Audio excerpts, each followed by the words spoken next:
mutanga bugingo we nyir'ubutungane, yera imbabazi nyir'ubuntu bwinshi, mbega ukunagira neza, buza mazina namwita, mutanga bugingo we yemisemu mukiza Yesu, wayobora ubugingo bwanjye, nta wundi mfite nakwizera, Yesu ndakwihaye, waraje mu buzima bwanjye, uhindura ibyari bingoye, umwijima wabaye umuco, Yesu ndakwihaye. Mutanga bugingo we nyir'ubutungane, yera imbabazi nyir'ubuntu bwinshi, mbega ukunagira neza, buza mazina namwita, mutanga bugingo we nyir'ubutungane, yera imbabazi nyir'ubuntu bwinshi, yo mbega ukunagira neza, amina we, buza mazina namwita, mbega we ukunagira neza, haleluya, buza mazina namwita, mbega we ndatangaye mukiza, haleluya, zina ryawe rihimbazwe Yesu, mutanga bugingo we nyir'ubutungane, yera imbabazi nyir'ubuntu bwinshi, mbega ukunagira neza, yo buza mazina namwita, mbega ukunagira neza, mana we, buza mazina namwita, ariko ndanezerewe, siza kurema n'igitsure, ndumunyembabazi, sinzarakara iteka, garuka, siza kurema n'igitsure, ndumunyembabazi, sinzarakara iteka, garuka, garuka, garuka, we usubira inyuma we, garuka, garuka, yo yo yo yo yo, we usubira inyuma we, garuka, siza kureba n'igitsure, ndumunyembabazi, sinzarakara iteka, garuka, mana we, uri mana y'imbabazi we, iyo duteshutse tukayoba, ni wowe mana igitubwira ngo nitugaruke, tugaruke, tugaruke, uracadukeneye, izina ryawe rishimwe hejuru, sinzarakara iteka, garuka, imbabazi zawe zihora kuri twe mana, sinzarakara iteka, garuka,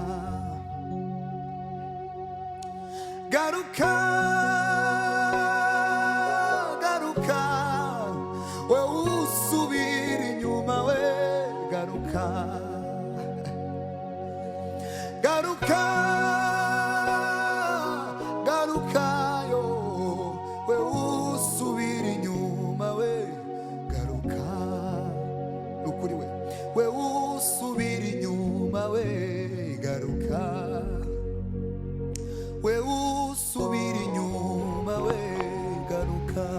turi nk'uko mubibona turi ku kibuga cy'i Kanombe, ikibuga mpuzamahanga cy'u Rwanda. Turasanga abasore, andika ko bita abasore baraza kwivuga nenda basanga ari abagabo. Mbere se waramusinze ko ufite ubwoba ntabwo namahoro mugi waramutse papa meze neza wambaye neza ntabwo ufite tuzazana ku kibuga cy'indege.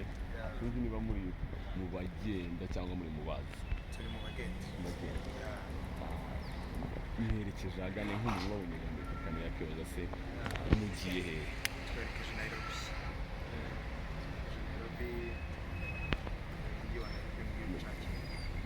mbese mugiye ni ugutura ni ugusura tugiye gutaramirayo mu gihe kingana iki? mu gihe gitoya kitari cyamenyekana. Mugiye nawe se nuko mugiye gutarama. Ese reka tugaruke kuri Melissa. Ese twabonye ufite igiterane ni nacyo cy'ingenzi, nacyo kintu navuga ko nyamukuru kijyanye muri Kenya. Ese kubera icyo wateguye ko igiterane cyawe cyabera muri Kenya utateguye mu Burundi cyangwa ni Kigali? Iki ni ikintu cyavuye bavuga ko ari umuhamagaro Imana yampaye, niyumvamo ko natarama ariko nataramira hanze y'igihugu ntuyemo kuko niho narataramiye deja. Ndavuga ati se wahindura ngataramira ahandi. Umutima rero utuma igihugu cya Kenya ndetse na Uganda nubwo tutarahagera ariko Imana irabishoboza kugeza kuri uyu mwanya akaba ariyo twerekeje. Kuvuga ngo nico igitekerezo ni umutima n'abavandimwe abantu bo muri Kenya badukunda badushigikira baduhamagara turabakeneye niyo mpamvu. Ese iyo ubona Imana iri gukoresha iyi mirimo n'ibitangaza cyangwa se Imana iguhaye izi mbaraga ubifata gute, cyangwa iyo ubona ukunzwe ubibona gute? Ndashima Imana uko bimeze kose. Imana ari uko yagize icyo yakoze, kubera ko uko umuntu yari ari ejo siko ari uyu munsi. Tugenda tuva mu bwiza twinjira mu bundi, kandi kuko rero Imana hari ijambo nasomye ejo bundi rirambwira ngo abakorera data nawe azabayicura azabubahisha. Kuvuga ngo gukorera Imana birubahisha.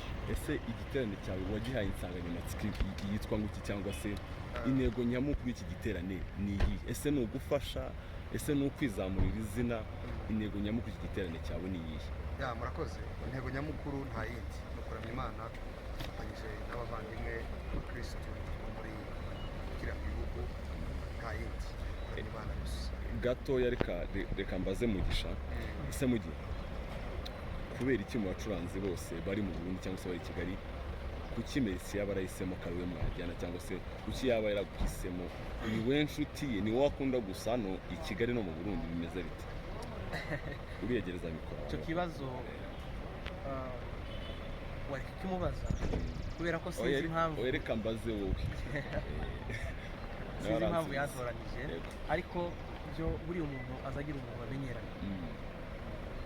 Umurimo w'Imana tuba tuwukorana kandi tukawukora neza, ariko kuriya hari icyo nuvuga ngo hari ahantu hamwe azagera nkumva ko nuwukoresha ibi ngibi bivanye n'uko ari kuririmba, kubera ko tuziranye tubibanyemo igihe kirekire.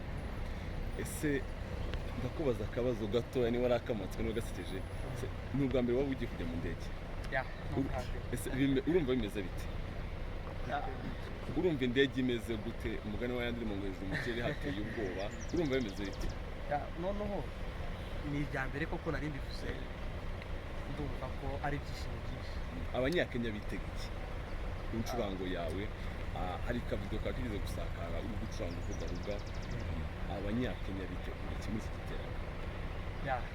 Bitega Imana, bitega Imana, nta kindi bababwira, kuko Imana niza dukoresha wenda iwayo. Katugaruke kuri Melissa gato. Ese Mary, abanyakenya cyangwa se abantu ba Nairobi bitegura iki, cyangwa se hazaba iki muri icyo giterane? Wateganyije iki? Icyo nababwira, bazaza biteguye kuramya Imana kuko tuzagira umwanya muremure wo kuramya Imana. Imana tuzagira igitaramo cyiza, tuzagira ibihe byiza. N'abakunda ijambo ry'Imana, hari abavugabutumwa beza, ni ukuvuga ngo tuzagira umugoroba mwiza rwose. gato tugana ku musozo, ese ndabizi abantu bazadukurikirana ni benshi, uradukora ku masegonda nkangahe y'akarimbo kari kugufasha waba wuriranye indege, akarimbo ko kari kugufasha gato cyane k'amasegonda niba batanu. Yemisemu mukiza Yesu wayobora ubugingo bwanjye, nta wundi mfite nakwizera, Yesu ndakwihaye, waraje mu buzima bwanjye uhindura ibyari bingoye, umwijima wabaye umuco, Yesu ndakwihaye. ntabwo abanyakenya babyiyumviye, nta yindi komantere ndi bushyireho.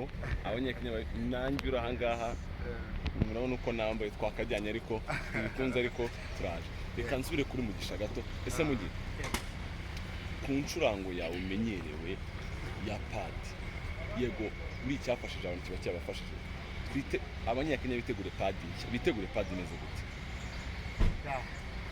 ndabizi ko abenshi muri bo basanze babona nyine ibikorwa dukora padi n'izazindi, wenda n'izindi umwuka azakomeza gutanga, ariko zirahari kandi zimeze neza.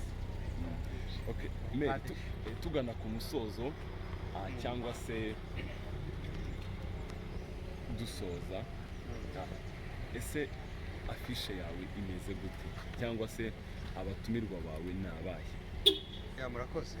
Dufite abatumirwa benshi, umuvugabutumwa ni Evangeliste Felix, n'abandi nkora kubwiye, hazaba hariho ba Kiriki, hazaba hariho ba Aimable uvuye muri Amerika, hazaba hariho abantu benshi. Uzakora umunsi umwe?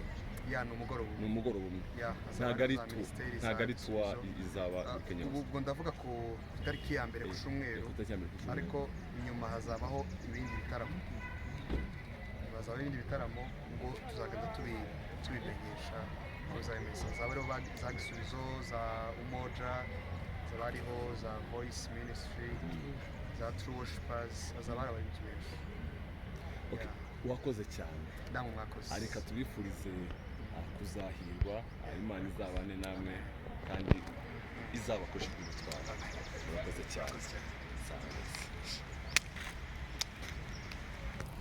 sohotse muragana he Mugisha, murerekeza he? Usanze wanyu cyangwa oya ntabwo usanze uwacu, twerekeje ahirya mu gihugu cya Kenya. mwerekeje mu gihugu cya Kenya, ni amahoro se? murerekeza muri Kenya, ni amahoro abagenza yonyine. asante sana. Merci, twabonye afishe bivuga ko mufite igiterane muri Kenya, bihagaze gute? Niho mwaba mwerekeje muri icyo giterane se, cyangwa hari ibindi bibajyanye muri Kenya? Murakoze cyane. Nicyo kitujanye, tugiye mu giterane, dufite igitaramo ku cyumweru itariki imwe y'ukwezi kwa gatandatu. Bivuze ko mugiye mu giterane muri Kenya, kizaba ku itariki imwe z'ukwa gatandatu. Kizabera hagana hehe? Bizaba bihagaze gute? Wenda kizabera mu karere baragace ka Kayole. Bizabera kuvuga ngo abantu ba Kayole bose n'abahandi bahegereye tubahaye ikaze rwose, bazaze turaje. Mugisha se nawe niho mujanye mu giterane, cyangwa turajanye niwe uzacurangamo? Kwinjira muri icyo giterane bizaba bihagaze gute? Abantu wenda wababwira ku zo kwinjira bizaba bimeze gute? Kwinjira ni ubuntu, kwinjira ni ibisanzwe, abantu bazabona umwanya bazaze tubane, bizaba ari ibintu byiza byo guhimbaza Imana n'abantu. Hariya muri Kenya muzaba muri kumwe n'abandi, cyangwa se mujanye n'abandi muhagurukanye hano? Niba hari abandi bababwira abantu kugira ngo turi kumwe n'abantu ba hariya, n'abandi barimo ba Evangeliste Felix n'abavugabutumwa bandi, hariho abavandimwe ba Evangeliste Aimable kuva hanze n'abandi bavandimwe bazava mu bice bitandukanye bazaza gufatanya natwe n'aba Evangeliste Kiriki, bazaba ari abantu benshi. Okay. Abantu bo muri Kenya urumva ko muhawe umugisha kuba mubonye iki giterane. Iki giterane se kizaba umunsi umwe, kizaba iminsi myinshi kugira ngo wenda abantu murakoze. Kizaba ku cyumweru, ariko nanone turacari hariya tuzakomeza tutarame n'ubundi bazabamenyesha. Abantu bo muri Kenya murumva ko muhawe umugisha kuba mwaka iki giterane cy'abaririmbyi baturutse i Burundi, ariko bakaba bari hano mu gihugu cyo mu Rwanda. Ikintu wabwira abantu umugisha kugira ngo nawe bumve ijwi ryawe? murakoze cyane.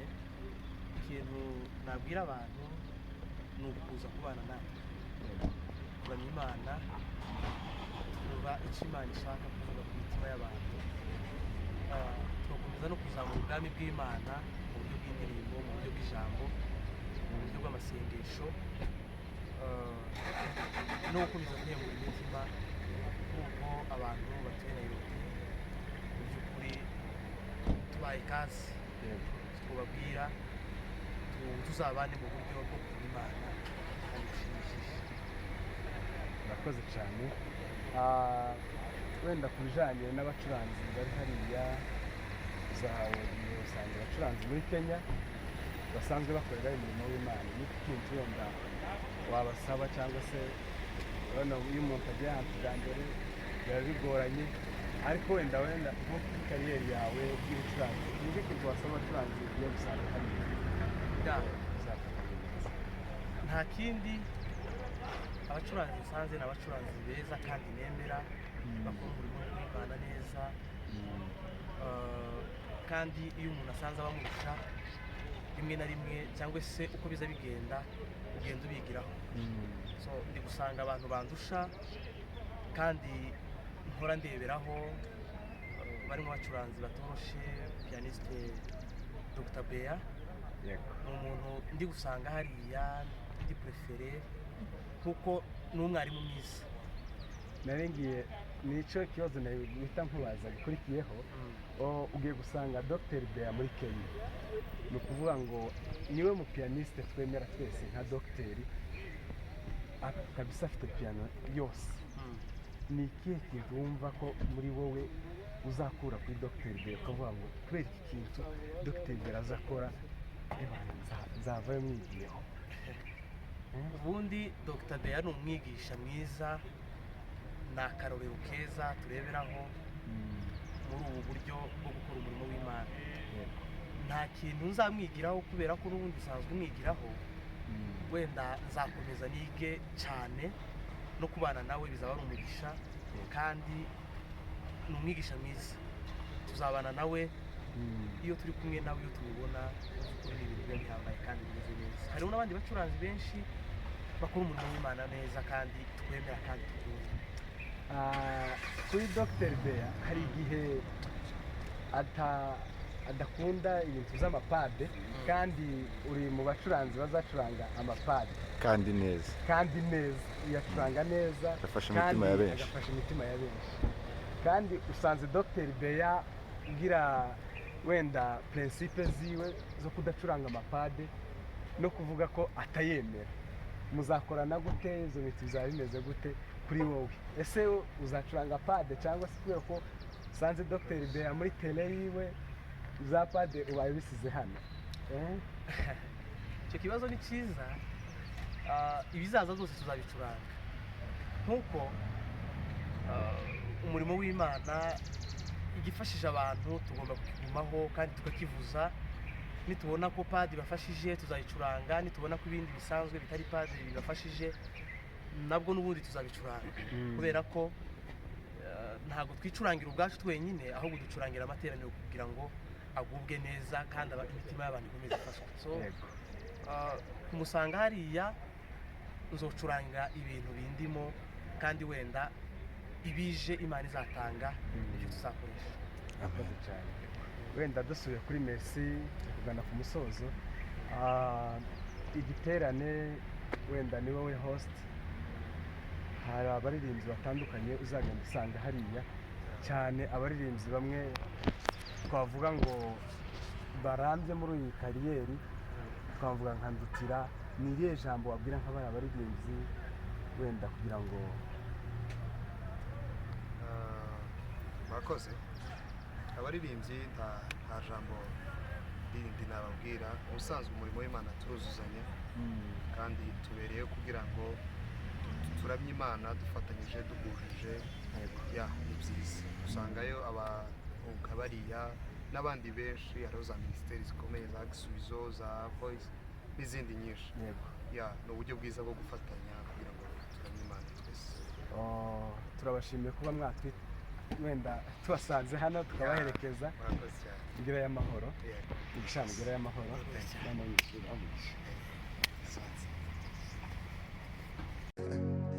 Mutanga bugingo we nyir'ubutungane, nyir'imbabazi nyir'ubuntu bwinshi, yo mbega ukunagira neza. Amina we buza mazina namwita, mbega we ukunagira neza. Haleluya.